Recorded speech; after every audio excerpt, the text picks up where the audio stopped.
Hey, good morning, good morning. What a beautiful day. So we'll talk about cars. But before we get there, I just want to get your, just show you the amount of code in the repository. Okay, so we talked about Hero Sucker and NFXP last night, and I was running some code, and it's all here in code. And there's various different versions of this code. There's the MATLAB code that was running yesterday, which you find in, Circle MATLAB. And in there, you find a little README file that kind of gives you an overview of what this stuff is doing.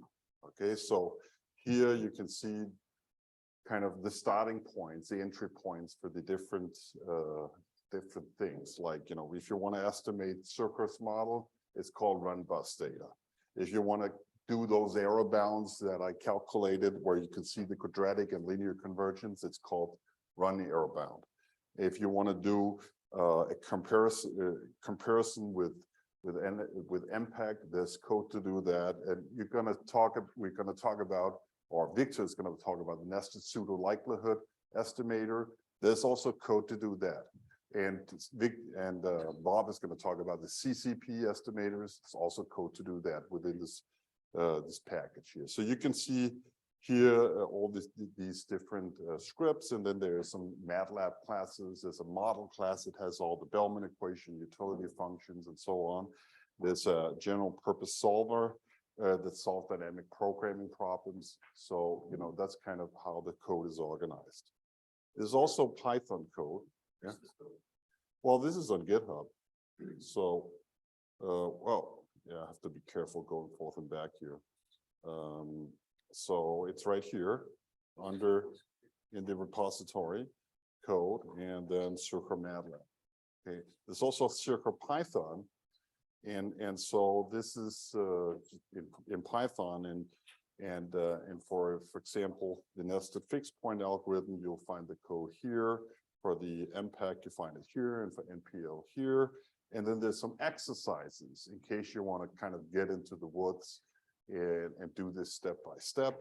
And that they take the form of Jupyter notebooks in ex ante form and in ex post form. So ex ante, that's a little bit in this style here. So you go in here, there's some there's one for the nested fixed point, and then there'll be exercises, and then in a few places it will say like do something or fill in, and then the ex post code they'll have like a suggested answer. Okay, so that's kind of a way to kind of gradually move forward. Okay, so that's the code. Oh man, now I did it again. For this. Okay, but today we're going to talk about cars, and there's also code for, wait a second. It's right here, code, and there's code elsewhere. It's a link to the code for this automobile paper, and here there's also a README file, and you can see what the code is doing. So this is a replication files for the code I'm going to talk about now, or the paper I'm going to talk about now. Okay, so that's what we have. Okay, and again, like run something means run something. Okay, so we're ready to talk about cars. So what I'm going to talk about today is kind of a little bit like Hero Sucker. It's just that we're not making only binary choices of replacing engines. We're talking about consumers who are replacing their cars for different varieties and ages of different cars. So you could buy used cars and new cars of different ages and of different types. And so it's a multinomial choice. But the general idea is pretty much the same. Right? You make some discrete choice that has an effect on your state variable tomorrow, which is what type of car you have and what is the age of the car. And those choices have dynamic implications and all that. There's a little twist, additional twist to this. It is that we are talking here about equilibrium model. Okay, so this Hero Sucker on steroids type of model gives the supply and demand for all these different types and agents of cars. Okay, you kind of embed it into the choice probabilities of these agents, these consumers. But this is going to be conditional on the prices. Okay, each of these cars have different prices, and in equilibrium, we're going to try to see if we can find those prices by equating supply and demand. And so there's going to be an additional loop we're going to try to see if we can solve. That's why we call it the doubly nested fixed point algorithm, because it's an outer loop, just like yesterday, search over the parameter space. And then there's going to be a middle loop where you try to find equilibrium. And then the inner loop is the fixed point problem, the solving dynamic program. This is like a three-ring circus. Okay, so, well, before we go to that, this is going to be about the Danish economy. So I wonder if any of you know, what is a Volvo in Denmark? What's the price of this car? One more time? Okay, yeah. It was a good guess, but not for Denmark, okay? It's about 200,000. Okay, I mean, this is the top of the line Volvo XC70. You know, got massage seats and everything, right? So, but it's still a lot of money, right? For a Volvo, okay? And in America, it's going to be $62,000 at that day. Okay, so I kind of match those two up. So here's the car prices in Denmark, and you see that we kind of stick out. So you got all of Europe, okay? But here they are in Denmark. Okay. And you have the price. This is for Toyota Avensis, so it's not only Volvos that are expensive. You have to divide the price into taxes and the price before taxes. Okay, so it kind of sticks out. And this is because we pay a whole lot of money in taxes. Registration taxes at this time was 180%, 100% of the purchase of the car after paying 25% value-added tax. So you pay like tax of the taxes in Denmark. Okay? So that makes cars quite expensive. It's a progressive tax system. So for the Volvo, it would actually be even higher because the price of a Volvo is yeah, it's kind of a luxury car. Okay, so that does bring quite a lot of money. You know, we're dependent on this money. It's 30 to 50 billion Danish kroner. You know, divide by 5, you get in Australian dollars. 2 to 3% of GDP, 4 to 7% of tax revenue, which is known to be high in the Danish welfare state. So we're talking about a lot of money. Okay, and most of this tax originate from this registration tax, and then there's also ownership taxes and fuel taxes. Fuel taxes are much in the line with the rest of the EU. We kind of double the price of the gasoline at the pump. So the question is, are we taxing cars in the right way? Well, should we tax the usage of the car or the ownership of the car? Where are the externalities related to ownership? Where is that? Is that really because I have like a fancy car in my garage? And maybe my neighbor doesn't like it, but we're not going to take that into account. Or is it because I'm driving around, congesting the road and polluting and doing lots of emissions? Maybe, that's where the externalities are. And finding the right balance, that's maybe not the case for Denmark, where we just overtax the cars. And then also how the consumers' responses. If we have very, very high taxes, maybe we are over the top of the Laffer curve, and we can reduce those taxes and actually get more tax revenue. We'll see. That's actually the case. Why gas tax and not a mileage tax? We don't have any usage, any mileage taxes in Denmark. We don't have that, but we can. Yeah. But we actually only record the odometer readings every second year at some biannual inspections. So we don't yet have the technology. That's a counterfactual we could do in this sort of model. The externalities per mile, the congestion is larger gas externalities, especially with the Denmark.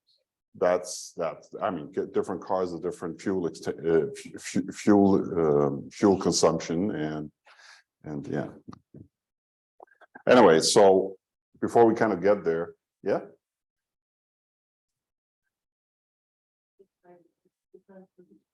Oh yeah, it's differentiated. There's some deductions in the bottom, but basically that's only the deductions. The marginal tax rate is the same for all the different cars. It's not entirely right because there's some differences with electric vehicles, but this is an old data, so we don't have any electric vehicles. Okay, so why don't we get to the model? Okay, so this is going to be just like the engine replacement problem, just a little bit more choices. Okay, so we're looking at a unit mass of infinitely lift forward-looking consumers. They can be heterogeneous, so we're going to have different types. These types are going to be finite. I'll talk about them later. But just think rich and poor, or you know, living far from having high commute needs or not. They're going to make ownership decisions. So that's, am I going to keep my current car? Am I going to trade it for another one? Or do I want to get rid of my car, which we call purge? And in case you want to get rid of your car, either through selling or just getting, you know, not stopping car ownership, you have to figure out if you want to put it on the secondary market or you want to just scrap it because it's too old. Okay, now if you're putting these cars in the secondary market, it's actually a supply of a new car to this market and some other consumer can buy it. We're going to try to see if we can find equilibrium prices that equate supply and demand. On top of these ownership decisions, the consumers decide how much to drive those cars, taking into account for example, the fuel efficiency of the car and the individual driving needs. That's going to be heterogeneous across the different consumers. So cars are indexed J, so there can be different types of car, one up to capital J, and then these cars, they can be either brand new, so that will be A equal to 0, or they're going to be one up to, the used cars are going to be one up to capital A or A bar. Okay, that A bar, we call those the clungers. It's where they just fall off the cliff and, you know, end at the scrapyard. Okay, so but actually in the states of this the state variables in this model is going to be comprised of the type of car and the age of the car. And you cannot wake up in the morning and have a brand new car. You can only get it through purchase. Okay, so that's why we start with one here. Then the consumers, they make scrappage decisions, and cars can disappear here for two reasons, either just because of exogenous reasons. There's some accident rate that depends on the type of car, and potentially we can allow it to depend on the age of the car. And it's going to be trying to capture things that are not determined endogenously by the prices, like if you export the car or it somehow is in a total failure or accident or something like that. And then there's going to be endogenous scrappage, where essentially the consumer is going to compare what is the price of I can get at the market and what's the price I can get at the scrapyard. So we're going to try to see if we can estimate this model. Again, we allow for the usual extreme value shocks. So you're going to see those again. And you can imagine we want to have them to get nice closed form solution for the expectation of the max. You know, nice Lockstone formulas, and the conditional choice probable is going to be logit. In fact, here in this model, it's going to be more like a nested logit, so they're going to be generalized extreme value, but the idea is the same. We get nice closed form for these choice probabilities and expected max operators. With respect to driving, we make like a key simplification here and say that all dynamic effects of driving is really captured through the age of the car. So that's a simplification, but you'll see why we do it. If you had that the amount of driving affected the future value of the car over and above its age and type, well, it's a fully dynamic choice. You will have to do like a continuous optimization and add this additional state variable of owning of the mileage, the current mileage of the car that affects the prices, and then you got to get like price functions that also depends on the mileage of the car. So we're making a simplification here and essentially assuming that, you know, consumers sitting in their car, they're not thinking about how the car is depreciated as you drive another mile, which is, you know, maybe not the best assumption, but it buys us a whole lot. It just boils the whole thing down to a simple discrete choice problem. So that's what we're going to do. Okay, now we talked about the nested fixed point algorithm yesterday, and here it's going to be very much like yesterday, except there's like another ring in the circus. Okay, so we start with, you know, that's an outer loop. You search over the parameter space, maximize the likelihood function. And then yesterday, for every time you evaluate the likelihood function, you need to solve Harris-Zucker's problem, but here we need to solve two. We can have an inner equilibrium solver that finds the prices, the price vector for all these different age and types of vehicles to put excess demand equal to 0. Now, excess demand, how do you calculate that? Well, I'm going to show you, but essentially it requires us to solve all the consumers' problems of whether they want to sell and buy different types of cars or keep them or scrap them or put them on the secondary market. That's what determines the excess demand here that we'll call it. Okay. Excess demand is just a set of equation that depends on the prices. I mean, it depends on both the prices and quantities, but the quantities in equilibrium is a function of the prices itself. So you just need to solve this system of equation. But in order to express the excess demand, well, we need to go through this loop of first solving the dynamic programming problem or fixed point problem for a given value of the prices. Okay, so I'll show you how to do that. That's what we're going to do in a minute. And then, given that, that's going to give us choice probabilities for all the different choices of replacing and buying and keeping and scrapping and selling. And from that, we can derive something we call the trade transition matrix, which essentially say, okay, given that you wake up in the morning with in a particular state of car, what is the state after the musical chairs have been played around in the market? Tomorrow, what car am I going to end up in? That depends on all those choice probabilities. I'll show you these matrices in a minute.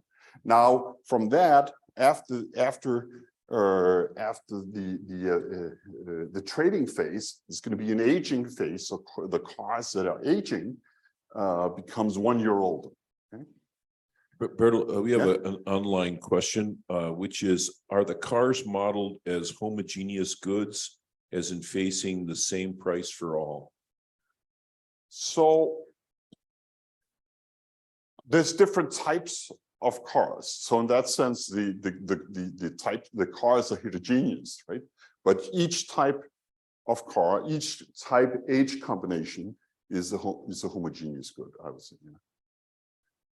But let me say something. We could also interpret as the average, right? When you introduce the epsilon shocks, we could think of those as deviations, and the price of a given type and age is the average price.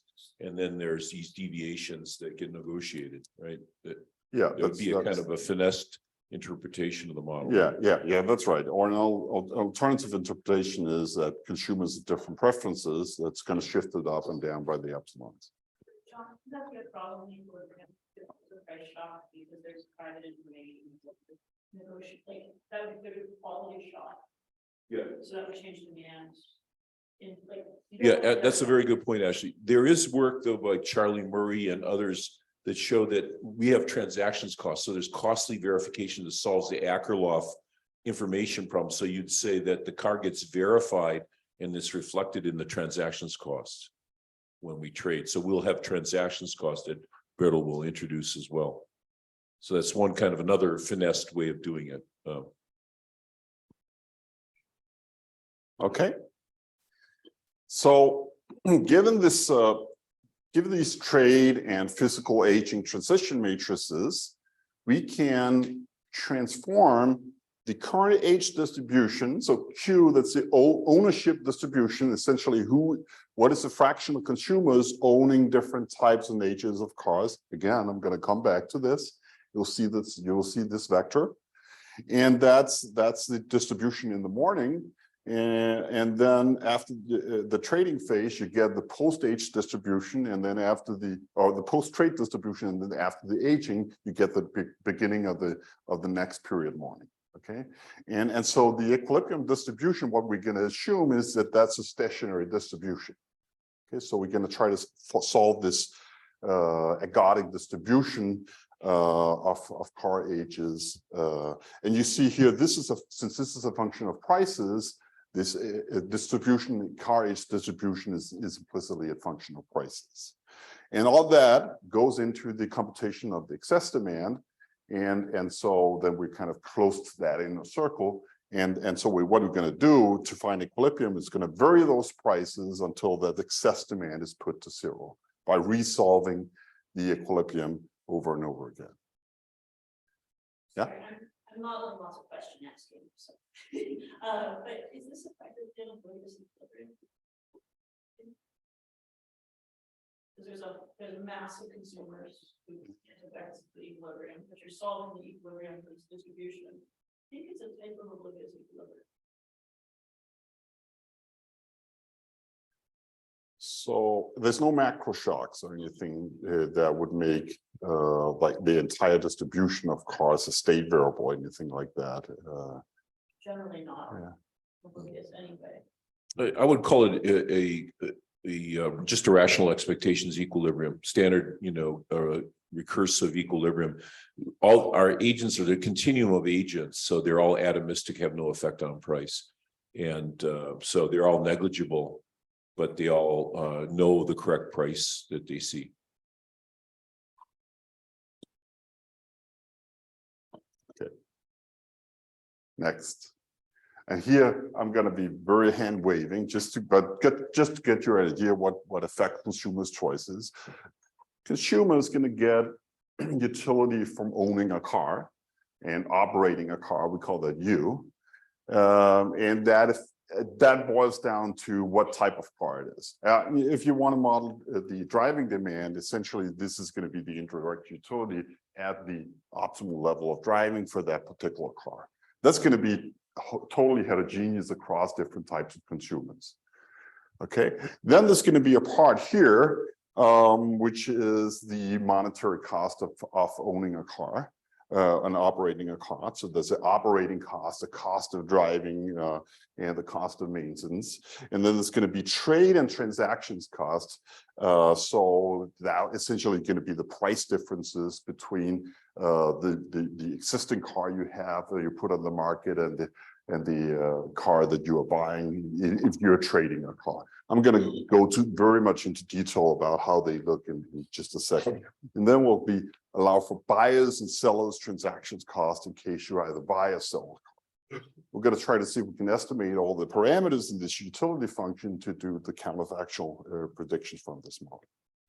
We like to think that this car utility is a decreasing function of the car age, and that's also what we find. To reflect like decreasing utility of car services, increasing cost of maintenance, stuff like that. All these parameters in enter here is going to be heterogeneous across consumers. Some of them are going to be heterogeneous across different cars. For example, you have different fuel efficiencies for different car types. Okay.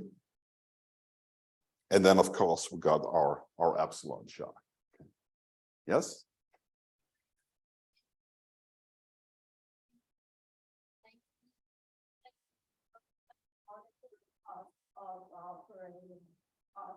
Yeah.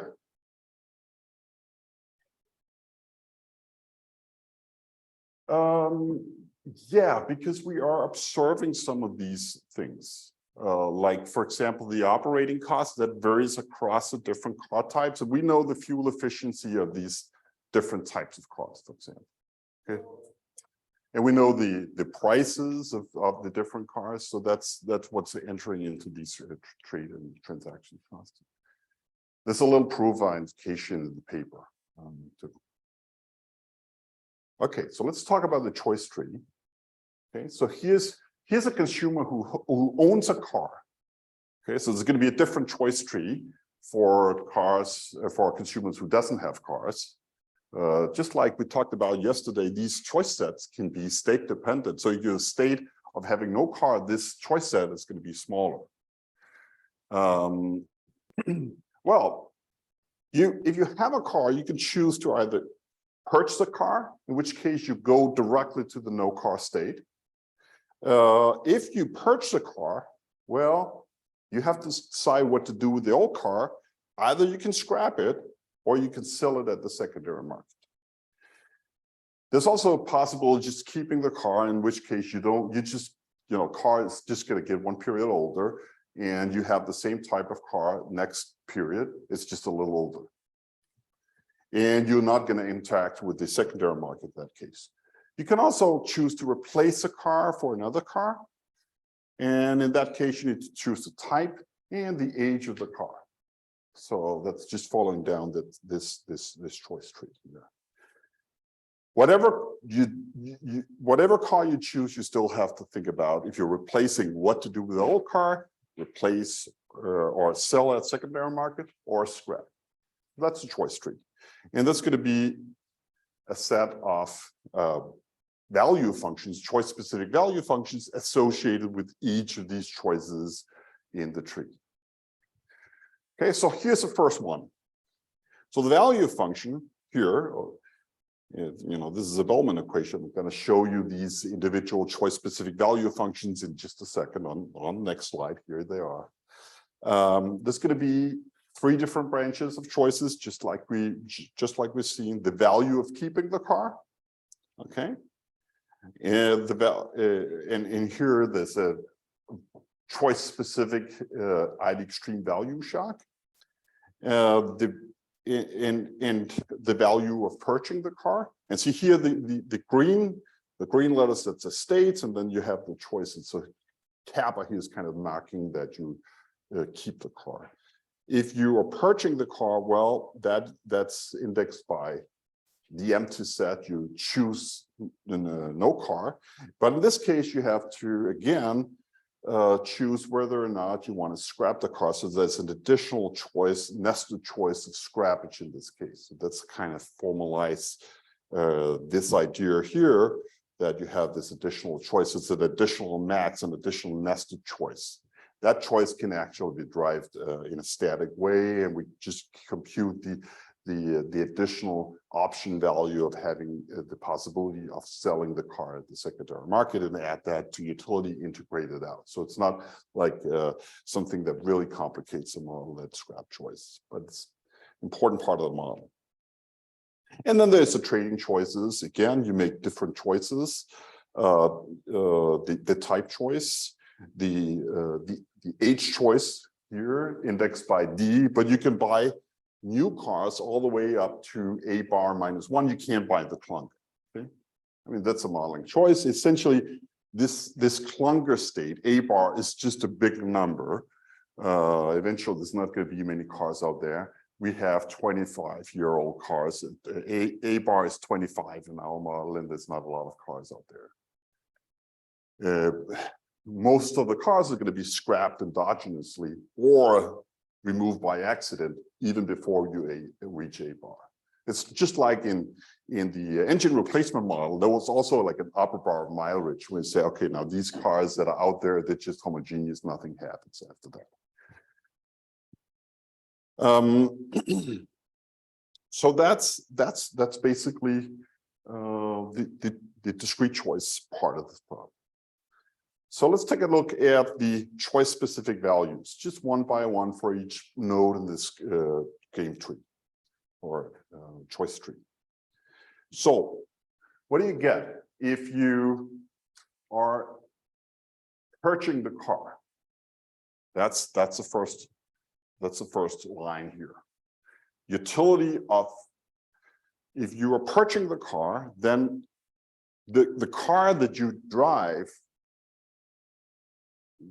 is going to be no car. So you get utility of no car. So it's like the post-decision state, in some sense. Okay? So you get utility of no car, but then you get the marginal utility interacted with the price, the scrap price of the car, because you get money from the scrap yard when you sell it at the scrap yard. So that's your current utility.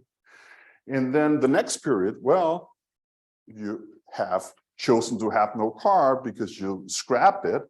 You're going to have no car next period. And so you're going to get the expected value of no car in the next period. Okay, discounted by beta. Now here's the alternative.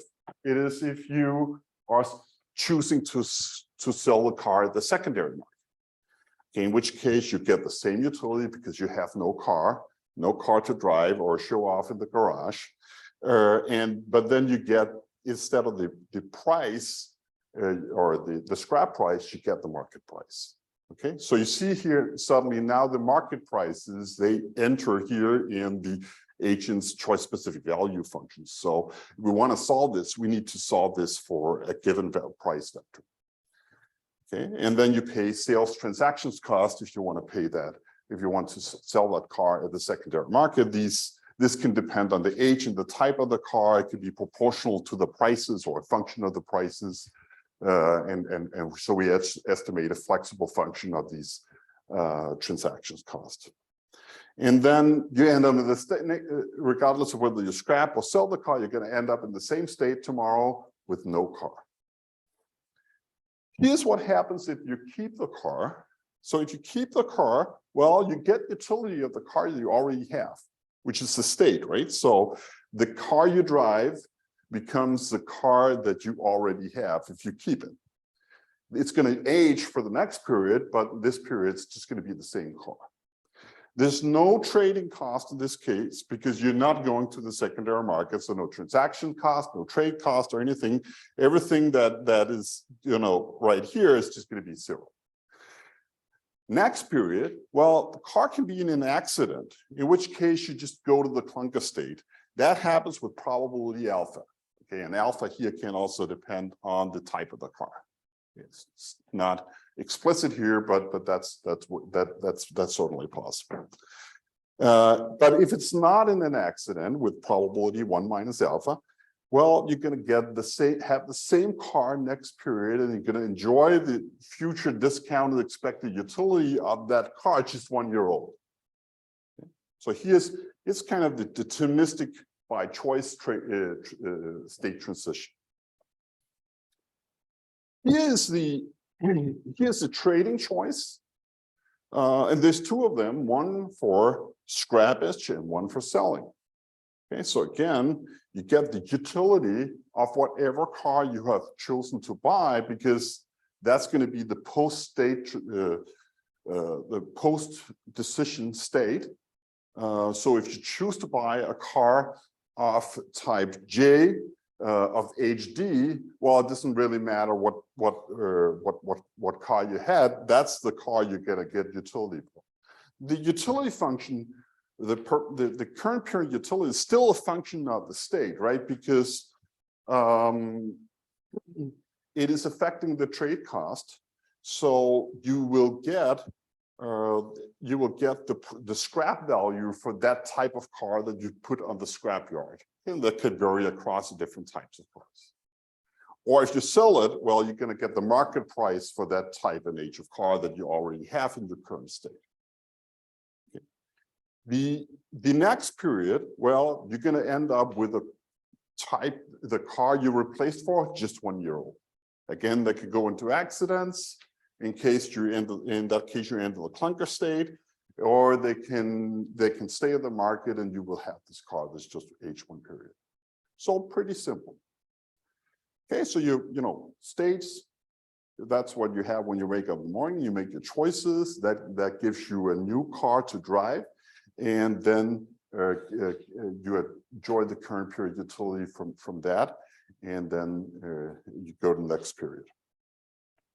And there's going to be a similar set of expressions for consumers who have no cars or are in the clunker states. For example, we are limiting a set of choices. If you have no car, you cannot keep no car, for example. If you have a clunker, you are not allowed to keep that clunker. It's just forced to be scrapped after 25 years. Sorry, so trade years happened before the one, so you will buy a car. You have to buy a car. Sorry, I couldn't hear that. Trade happens before the one, so if you sell that they get rid of that next period, you have to wait for the buyers. Yeah, up to these, well, yeah, if you conditional on the epsilon shock, right, that it's affecting your choice rule. So if you do choose to buy a car, well, you're going to get it in next period, and there's a transition with deterministic transition. It's not like in Hirosaka's problem. If he is replacing the engine, right, then there's a probability distribution of mileage next period because it's random how much that bus is driving. Not like this. Here you just with probably one you end up in the next period. You don't need to like integrate over the distribution of whatever. Yeah. Of course, those that you're taking. One more time.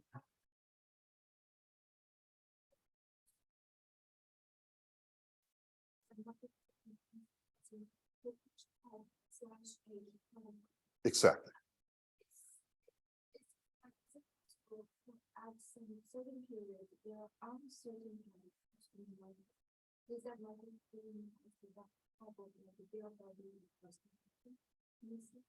Also here. Bertel, could you summarize the question for the online participants? Okay, yeah. So if I understand correctly, the question is if all cars, please repeat again. I got confused.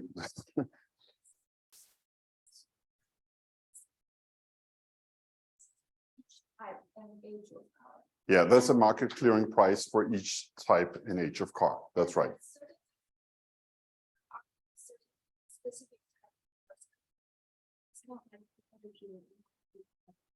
That's so. Okay, and the next part of the question is if the types and ages of cars are the same in every period, and yes, that's the case here. Okay. Yeah, one more. So we are not allowing for like entry of electric vehicles, for example, like in Europe. Yeah, so here the relevant 175 state of owning type of car, but what happens when there's the big when owner chooses outside option of no owning the car? Should we consider this as terminal state, or can it enter market again? Okay, no. Okay, so the question is if the ownership, if the no car state, the outside option is a terminal state. No, you can be in a period. You can be in the no car state for some time, and then you choose to buy a car later. Okay, so it's not by no means an absorbing state. Okay, and in fact, if you have the modeling framework allows for this heterogeneity to be, time varying. So if you start out poor and you cannot afford a car, well, then later you can come back in and when you get richer, you can buy a car. But here we're going to have the consumers fixed, so it's only going to be for idiosyncratic reasons like due to the epsilon shocks. Yeah.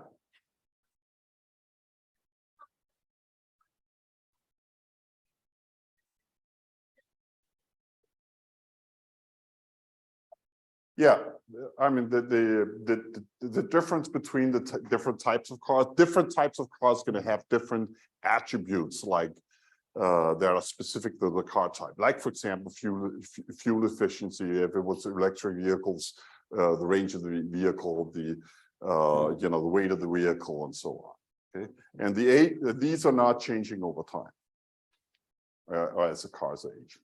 You could allow them to change these attributes.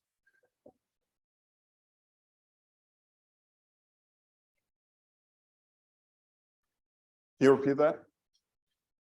There's only a type, when your Toyota is a different type.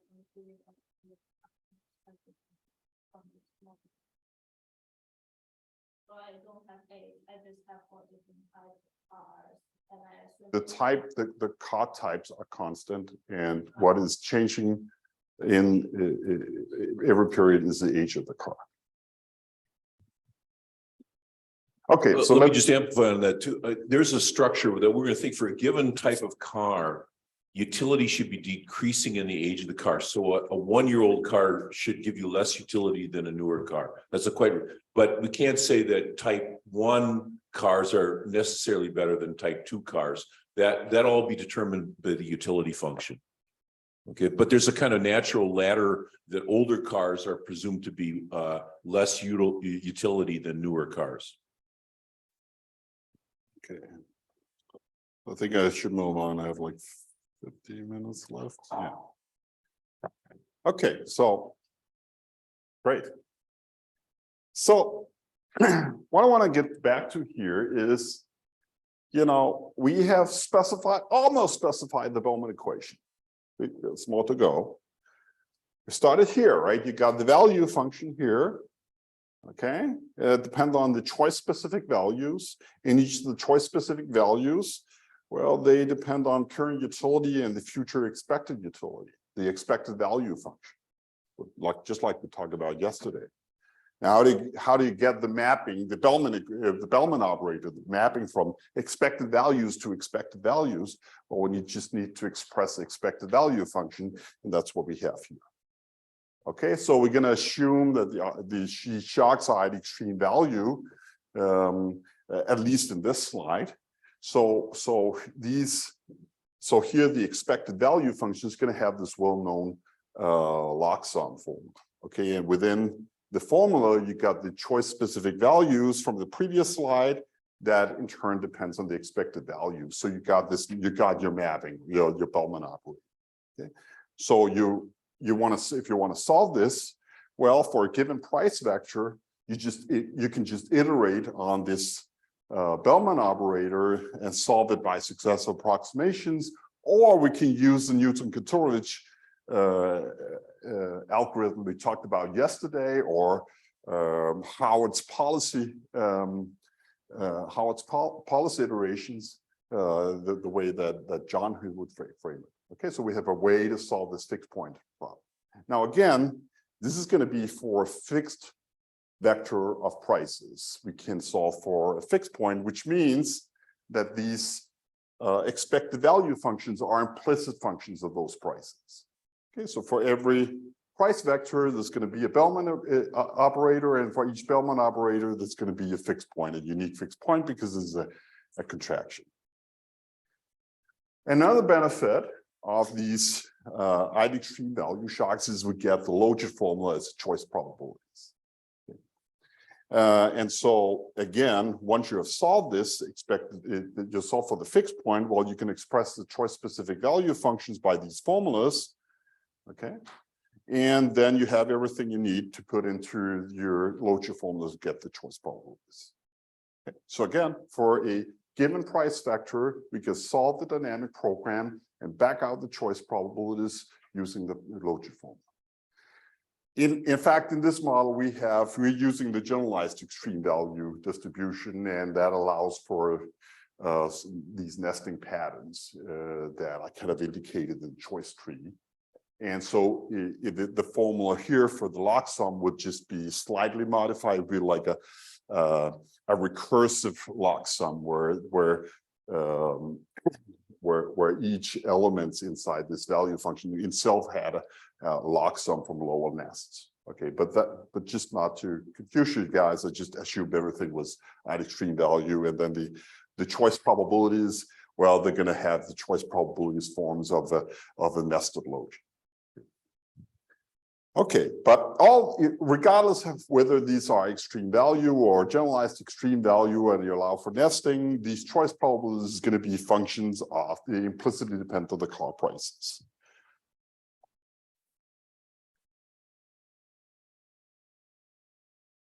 Okay, so that's where we are. We have solved the fixed point problem. We got our choice probabilities. So let's talk about how to compute the trait transition and the aging transition, so we can find the stationary distribution equilibrium distributions of cars. Okay, so first, a few assumptions.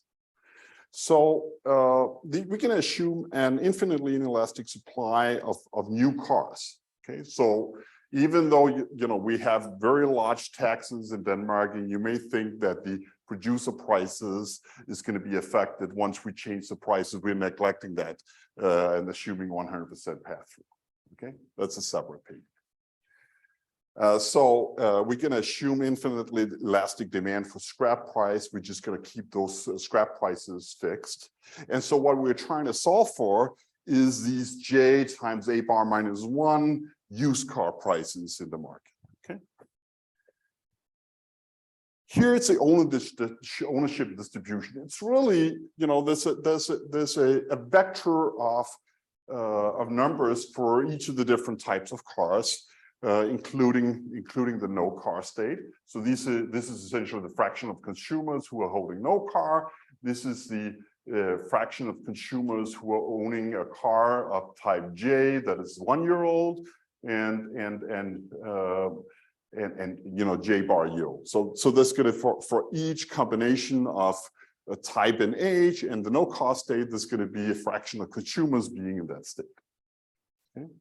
So that's the ownership distribution. That's where the consumers are. So we want to see how that develops over time. And so the choice model is going to inform us about what the consumers are going to do.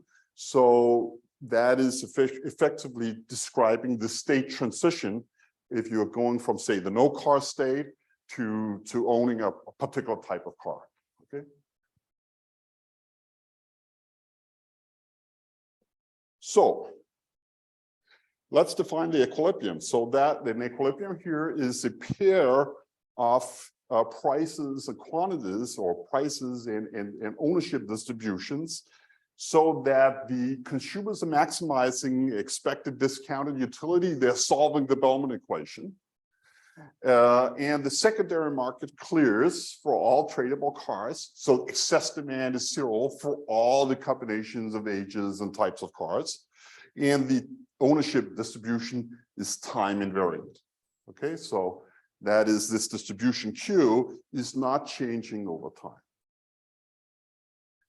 Okay, so this is described by two matrices, two macro transition matrices. One is the musical chairs of the market, which we call omega, the trade transition matrix, which is a function of the prices of the cars. And it's a function of the choice probabilities, which in terms is a function of the prices of the cars.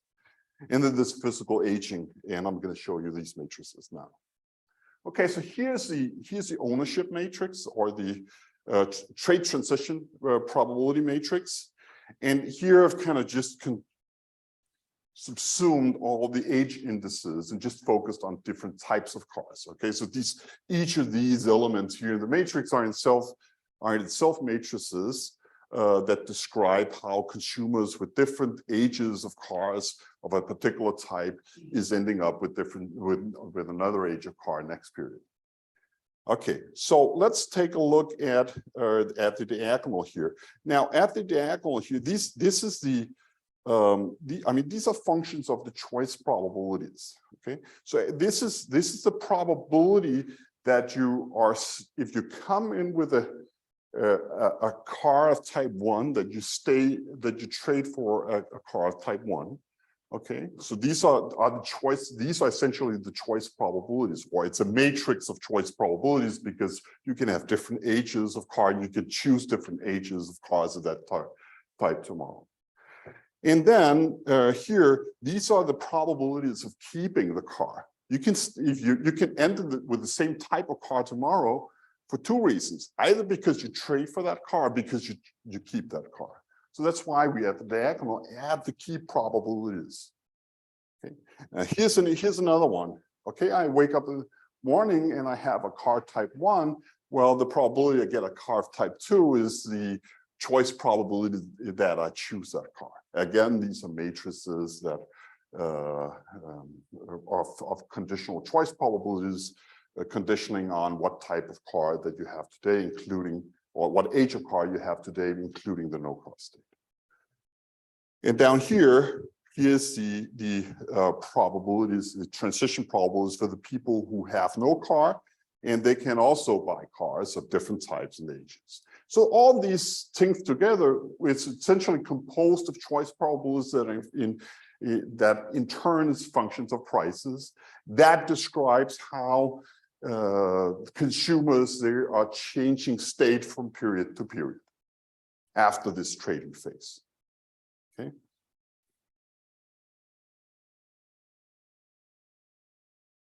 Cars are aging.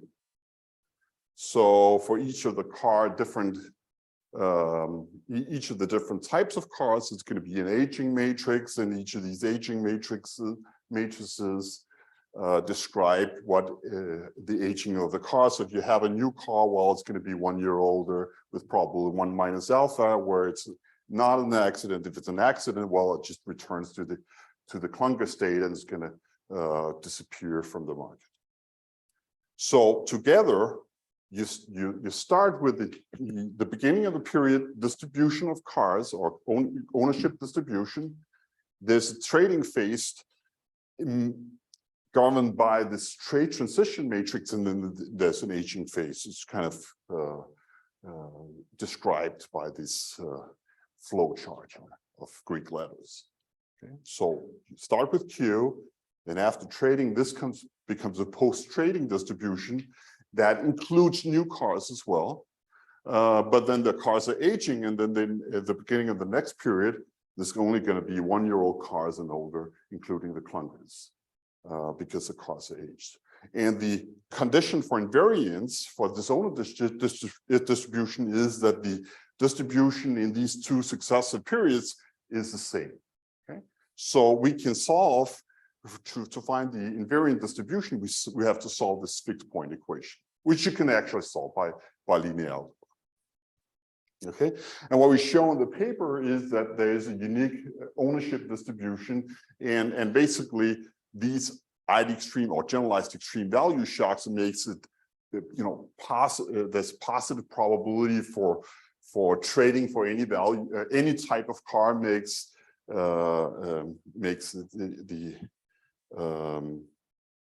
a stationary distribution unique. So that's pretty neat. So we don't have to worry about whether an equilibrium exists there or there's more than one, at least conditional on the prices. Okay, so that's where we are. Let's go to see if we can calculate the excess demand. Okay, so here it is. Now we got all the bits and pieces. So first, demand. How do you get demand? Demand, that's a fraction of consumers that are buying a particular combination of type and age. So indexed by J and D in this case. Okay, so who are that? Well, they're going to be, that can be demanded by any type of consumer, people who have cars of different types, and people who do not have a car. So here's the problem. These are the conditional choice probabilities for buying a car of that type, conditional on what state you're in. In this case, this is a consumer who is in a state of no car.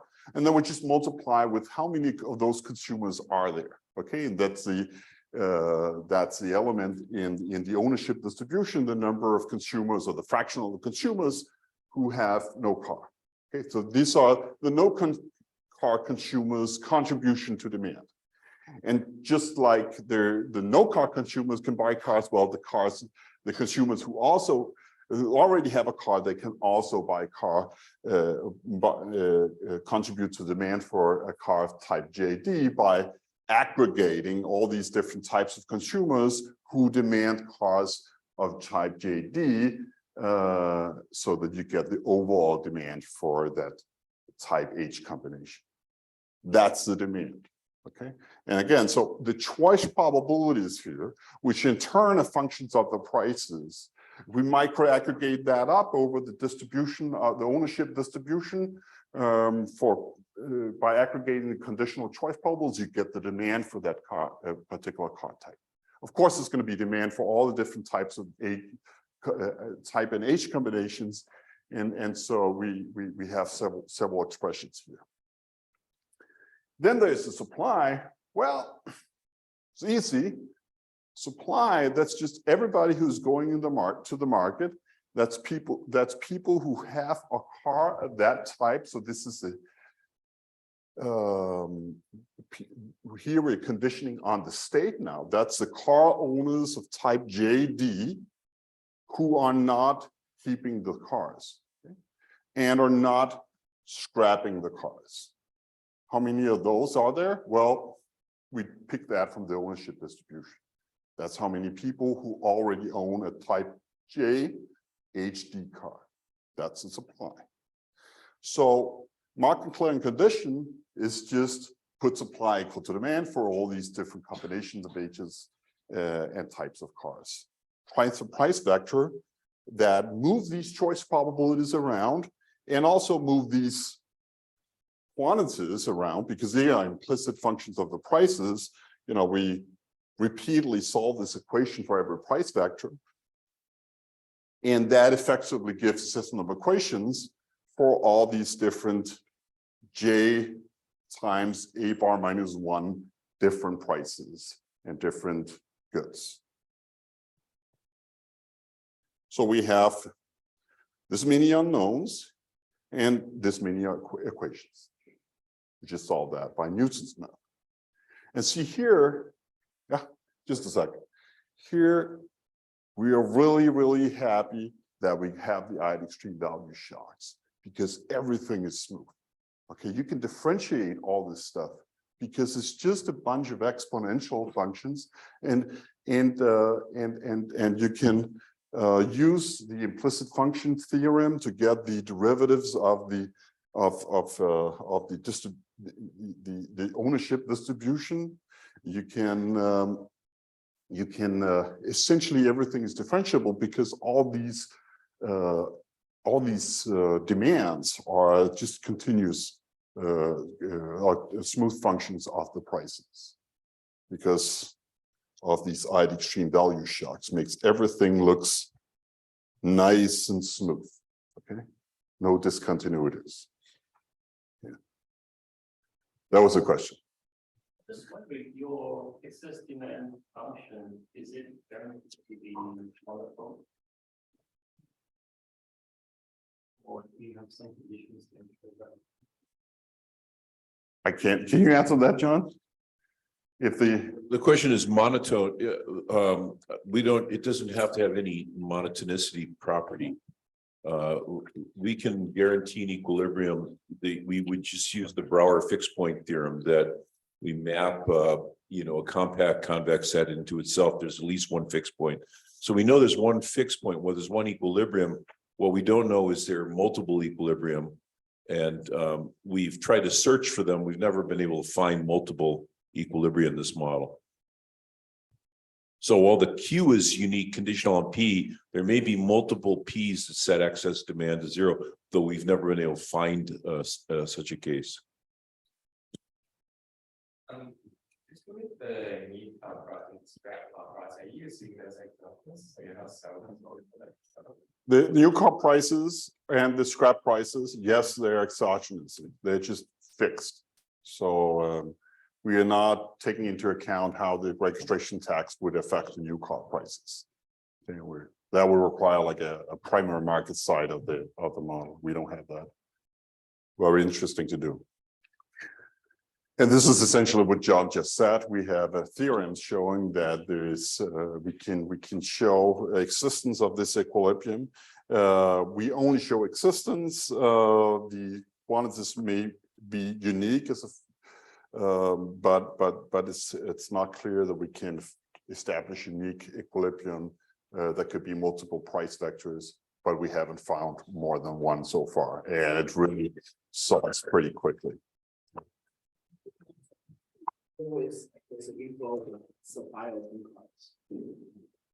So you mean like technological progress or changes of car types and suddenly electric vehicles taking over the world? Is that the type of thing you're thinking about? Yeah, we don't deal with that. We just assume a stationary distribution.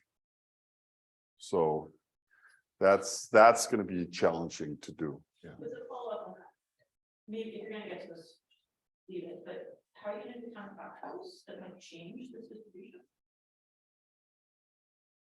Like if you change the policy, the distribution. Yeah, so we recalculate the equilibrium, but we are not allowing for the types of cars or You won't to scrap change. expensive vehicles less quickly at tax. Oh, yeah, the existing vehicles. What I'm talking about here is that the choice set is not changing over time. This equilibrium is dependent upon the voltage inherent, Hmm. right? So the Q. Yeah, so we're looking at the stationary equilibrium in the counterfactual. Yeah. Harry? When you, this is really a nerdy question, but when you start to find the equilibrium in counterfactuals, where do you start from?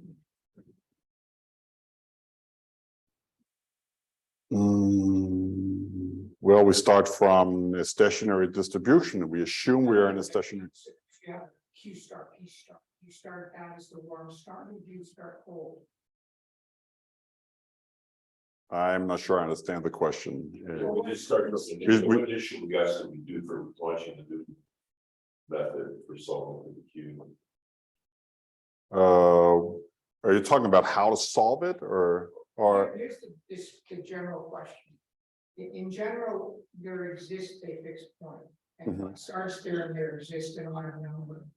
And although you can start out from a unique equilibrium, when you perturb the equilibrium, you can either go to 3 or 5. And so in those circumstances, it matters where you start. Okay, so we start from, we have a unique solution to the equilibrium price and quantities. Right. And from a special case of,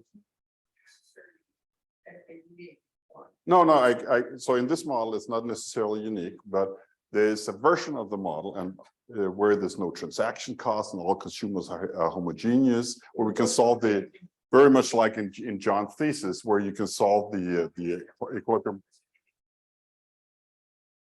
No, but that's where, fair enough, but that's what we start. That's our starting values for solving this price system. You're right, we can potentially arrive at different equilibrium vectors, but the starting point is this homogeneous consumer economy where we solve the model. That's where we are starting from every time.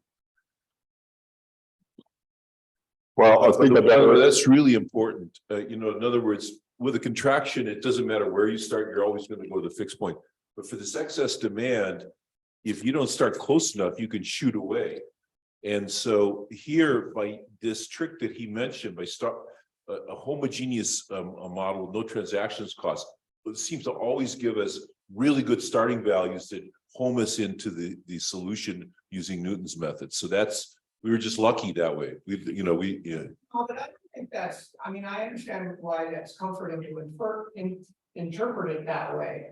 But imagine that you have 3 equilibria and one of them is very, very attractive.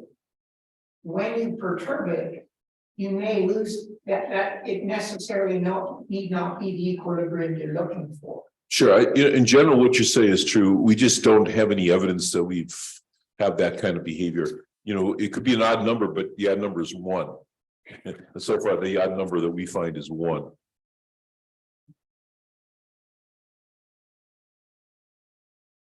Okay. I think I need to move on now. Okay, so how do we solve the system of equations? Well, we use Newton's method. Everything is very easy to do because we have nice smooth functions. So we can use gradient-based solvers. We can easily derive the analytical derivatives for all the things we need, including, for example, the excess demand. By repeatedly use of the chain rule of calculus and implicit function theorems, we can just back out all these derivatives analytically. And so the way it's structured in the code and the computation is that every step from the or derivative from inner side of a circle is kind of reused again. So we calculate, in order to calculate the derivatives of the Bellman operator, or in order to calculate the fixed point, you calculate the derivatives of the Bellman operator. Well, we reuse that derivative again, once we are calculating derivatives of the choice probabilities and excess demand, and later on the derivatives of the likelihood function in some sort of, back propagation or efficient use of the chain rule, so they're not like wasting resources of redoing computations over and over again. Okay, that's what makes this feasible in a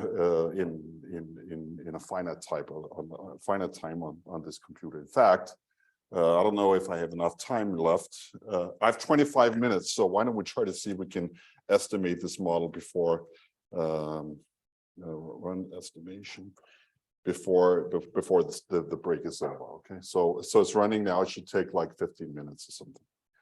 Okay, so the point is doing analytical derivatives and reusing these computations over and over again gives us a whole lot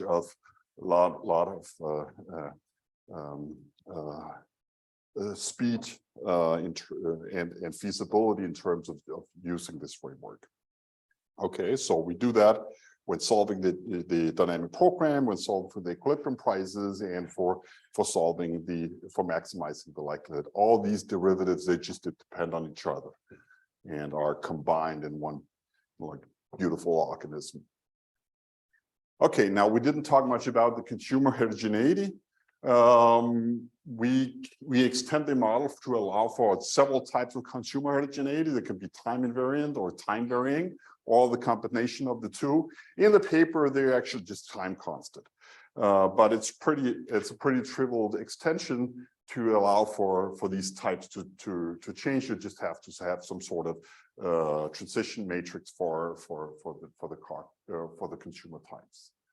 Okay, the computational algorithm here, it's linear in the number, or the computational time is linear in the number of consumer types. You just have to repeat the dynamic program for all these different consumer types and aggregate up. So it's not really that hard to allow for a lot of consumer heterogeneity. Of course, if you make all the parameters you want to estimate consumer specific, that's also going to be more parameters to estimate. But in terms of solving the model, it's not a big deal.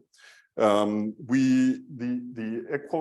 we do is essentially the equilibrium conditions, they only change quite slightly. You can assume stationary by each type of the consumer. So the fraction of consumers of type tau that owns a particular car age combination, well, that remains constant. That's what remains constant through time, and then we just aggregate up all these the excess demand implied by the choices and quantities for all the different types of consumers weighted by how many of them there are. Okay, so just calculate the aggregated excess demand. So excess demand has the same dimension as before. It's J times A bar minus one number of equations, and there's still the same number of prices. So market clearing conditions is just integrated over the types. Okay, so here's the different types of consumers that demand different types and natures of cars. Here's John. This is me. This is like the rich economist and the poor economist. And you can really see this model. We need to have these different types of consumers because it allows for gains from trade, because this guy who's very low marginal utility money is willing to like spend, lots of money on this luxury Volvo XC90, brand new. And then there's this poor consumer who just moved to America, and he didn't have a FICO score, and it's like on the limit to going to bankruptcy. Well, he could still get a car, right? He could get a used car. So he bought this car from this consumer, and so this car used to be a nice new Volvo, but then I could like buy this car very cheaply. And that's also what the model predicts, that these gains from trade. So here's what you get if you run illustrations. Here's the ownership distribution for two different types of consumers. There's only one type of car, but there's two types of consumers, and you see the sorting of the poor consumers, that's me.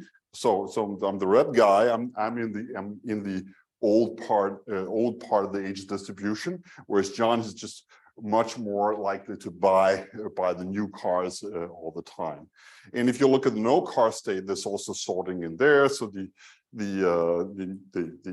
poor consumers is going to be with a higher probability be in the no car state. And we kind of just these bars, instead of just stacking them on top of each other, we kind of stack them next to each other so that we can see what is going on. So this just means that when it's wider, there's just more probability mass there.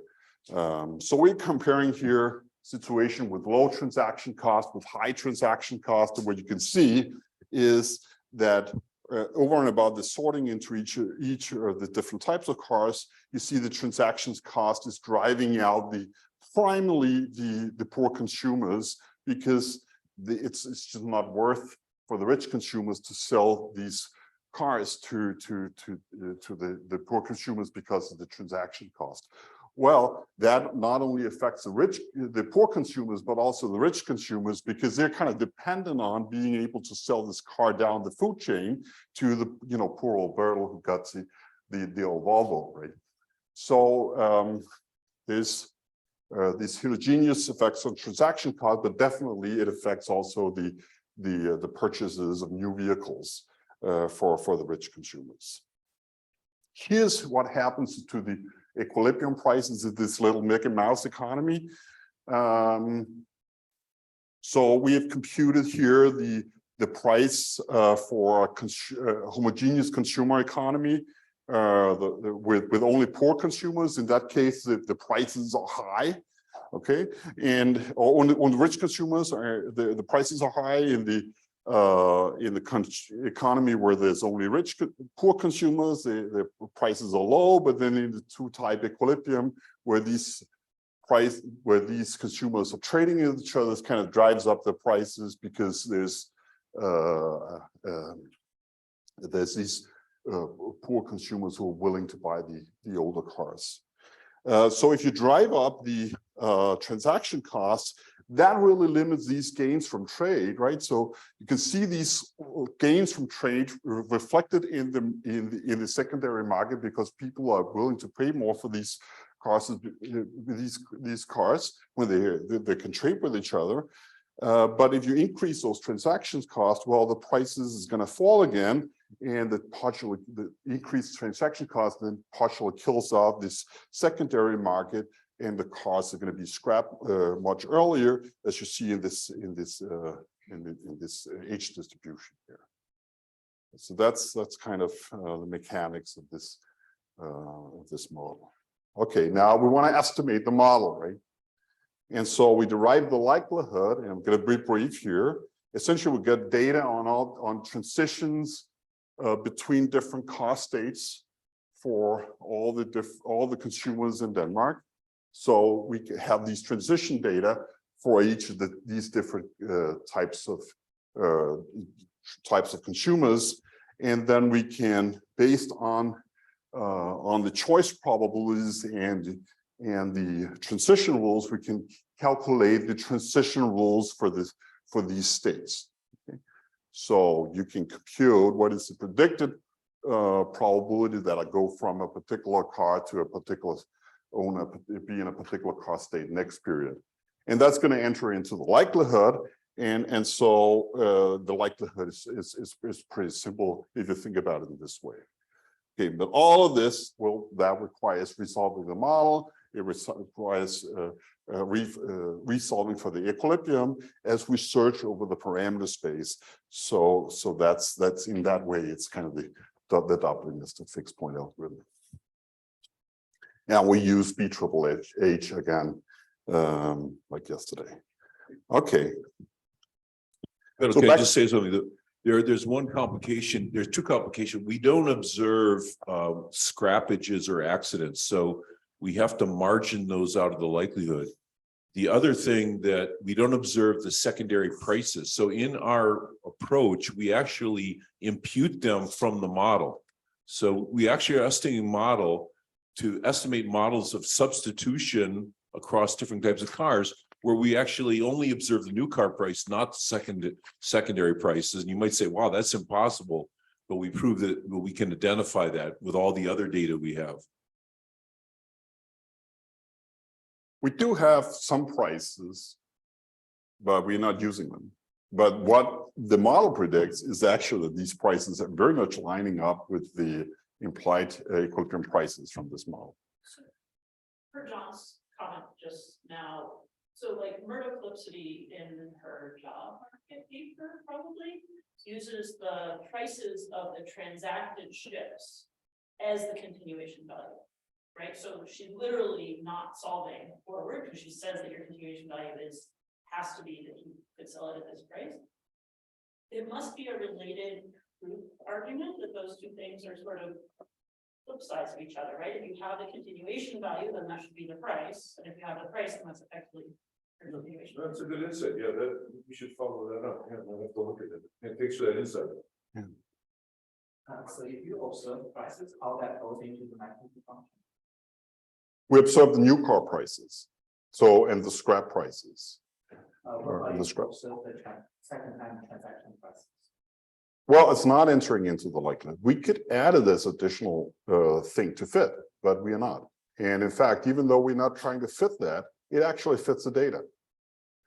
So we get roughly the same implied depreciation rates as the Danish Automobile Dealer Association is actually suggesting to the dealers. Even though we're not trying to fit it by adding that part of the likelihood. But we could do it and then we could identify even more. So, but we show that we can identify all the primitives of this model, even without knowing the secondary market prices, because these equilibrium constraints are putting so much structure on the problem.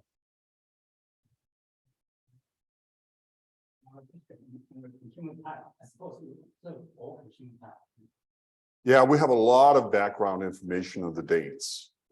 This is, you know, we know everything about everybody. Unfortunately, we're not using a lot of that information because we only have like 8 consumer types in this application. But adding like hundreds of consumer types would actually not really be a problem. And we could do that. You know, we have detailed information on, you know, income and, you know, distance to work and education and number of children and whatnot. Okay, so we just haven't done that. It's just simple types of consumers: long work distance, low work distance, rich and poor. But we can allow for much more heterogeneity in principle. That you're going to rely more and more heavily on the assumption that the price trade-off with the new car prices holds for everybody. Right? Yeah, you're probably right. Yeah. Anyway, I probably need to get to the point. Well, it's great to have all this interaction. It's just, I think I have 10 minutes left or something. Okay, so we're going to look now back to Denmark. Okay, so we're going to look at particular proposed reform lowering these high registration taxes and raise the usage taxes. In the counterfactual we're going to do, we're going to essentially lower the fuel prices or the tax of the fuel. And there's going to be a variety of outcomes of interest.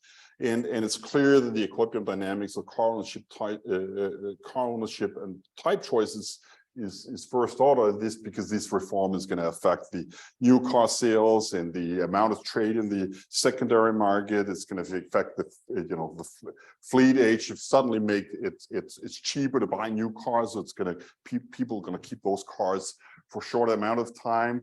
And how does that in turn affect the tax revenue, which, you know, start collecting every time people are buying new cars? If there's a lot of turnover, how's that affecting the prices? We you know, look at the various other outcomes like driving, fuel demand, and emissions, and see how these taxes are affecting the you know, the amount of CO2 emitted from driving.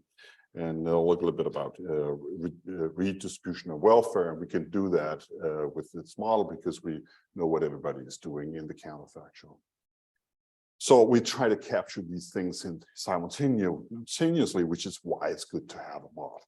Okay, there's a lot of things going on. Okay, so what we do is we estimate this model using Danish register data, and then we make this counterfactual. We cut the registration tax in half, and then see what is the amount of fuel tax we need in order to balance the budget. Okay, so I think I better be very quick on the distribution of this utility specification with driving. The main point here is that we are allowing the utility of car ownership, the one that was a function of the age and the type of the car, to depend on how much people drive their car. So there's going to be utility of car ownership and then utility of driving. Okay, so X here is driving. You have to pay for the, you know, the driving cost, the amount of kilometers times the price per kilometer times the marginal utility of money. That's going to, you know, be painful for you. You get utility, quadratic utility of driving, and so there's this downward sloping part. This part is going to be negative, some diminished returns to additional kilometers in your demand. Okay. Now the benefit, nice benefit of a quadratic is you get linear demand. So we can just solve the first order conditions, maximize utility with respect to driving, and we get like a linear demand curve. And the linear demand for driving. So that's nice to have like a closed form. Of course, you could come up with other forms of utility functions. Then you would have to find either some sort of closed form expression for the demand for driving, or solve it numerically. Okay, but what the key nasty assumption here, like I alluded to at the beginning, is it's like a static subprop. We're not taking into account the depreciation of the value of the car that from the fact that you are driving. So that effectively makes it a static subproblem. Okay, so with this, we can get a structural demand for driving equation just implied by the first order conditions. You know, just differentiating good equal to 0, and it's going to be a function of the price of the car, the price of the per kilometer, and the age of the car. Okay, so we can estimate that by regression and estimate these reduced form parameters that has a mapping into these underlying structural parameters. Okay, and so we do that separately, and then we estimate the choice model we just talked about to get the reduced form utility parameters in the choice model.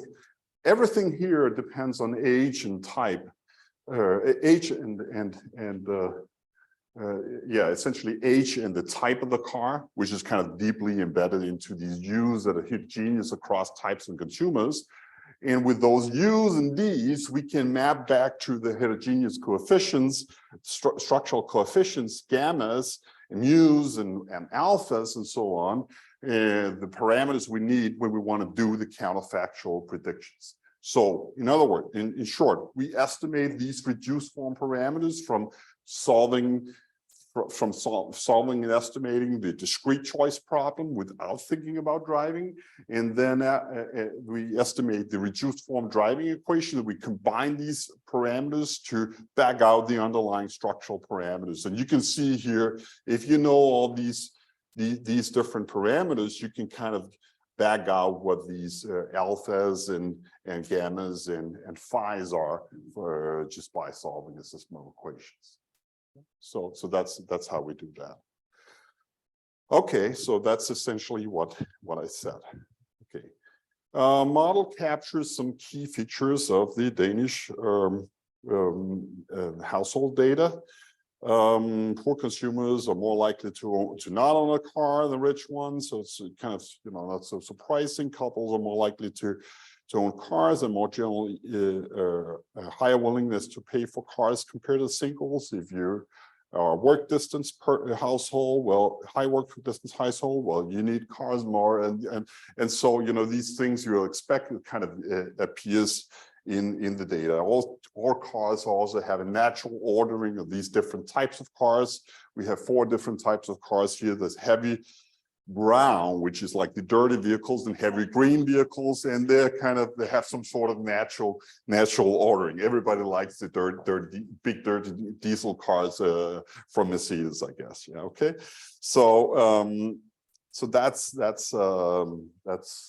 that's seems not so surprising. Model implies feudal sophistications that varies across the different consumers. They're much in line with what our co-authors Ken Gillingham and Anders Nilsson has found on the more detailed demand estimation of the Danish register data. So all good. The model seems to fit reasonably well. Here's the actual market shares, predicted market shares for various different types. These different types of cars are colored, and there's going to be multiple dots because there's multiple households. So what you're going to see here is, we are along with reasonably close to the 45-degree line in terms of fitting the model. If you look at the actual and predicted purchases, so data, that's the blue one here, and the model predicted purchases of different ages of purchases, cost kind of adds up with what we see in the data.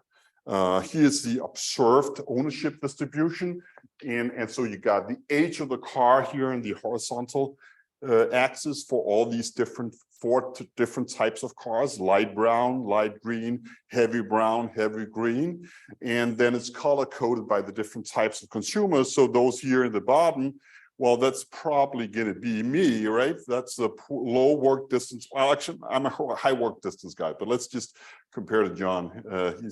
He's up here, right? So he's richer, and this is poor Bertel, and you see. I'm just going to buy the old cars. Okay, so there's more mass for the old cars for this poor consumer. Okay, that's what we see in the data as well. Just like we saw on those two graphs in the beginning, this sorting by poor, rich and poor into old and new cars. Whereas John, well, he's buying all the new cars all the time. And selling them down the food chain to the poor economist. And so that's what's in the data. Well, let's see how the model predicts that. Not too bad, right? I mean, it's kind of in the ballpark, I would say. So you flip forth and back, and you see it's kind of the same sorting patterns predicted from the model and what we observe in the data. And we're not imposing. I mean, we're not these equilibrium distributions are not entering directly into the likelihood. These are not moments to match. They are implied by the model. Okay, so it's like some sort of external validity. Here the observed sorting. Let's not go into that. It's the same thing. Here's the predicted prices at the market. I didn't plot the automobile. The observed prices, or my principal observed prices implied by the suggested depreciation rates from the Danish Automobile Dealer Association, but they're actually right at top of each other. Okay. So model predicts pretty well what is going on in the predicted prices from this model is very much in line with what we will expect. The most expensive and preferred car have higher prices, depreciate in some sort of exponential way, just like the Danish Automobile Dealers Association recommends. All these zigzags here, that's because there's these biannual inspections, okay? And you really start to see that's also reflected in the scrappage data. You can see every other year, especially when the cars get older and near the scrappage threshold, there's just a peak in the scrap rate every other year. Kind of also showing the quality of the Danish register data. We know exactly how old these cars are. You can see these observed peaks in the scrap rates. Okay, and that's obviously reflected in the prices. And you go to if you go to like, carprices.dk and, search for prices of used vehicles, well, for the very old ones, the first thing they will write is how much time there is to the next inspection, okay? Because otherwise you have to pay for a lot of maintenance costs to keep it up to the standards. Okay, so I think I have 1 minute left, but let's do the counterfactual anyway, okay? So we're gonna do 3 different types of counterfactual, okay? Or we're gonna do one counterfactual and look at it in 3 different scenarios. Okay, so one is the baseline. That's just the current calibration of the predictions from the estimated model under the Danish tax rates from 2008. And then we're going to do something we call the naive expected, where we are not solving for the equilibrium in the counterfactual. We are just postulating some prices. Well, you want to do counterfactual that changes the prices of new cars. Well, you can't keep the prices of used car constant, right? They're gonna change as you change the prices of new cars.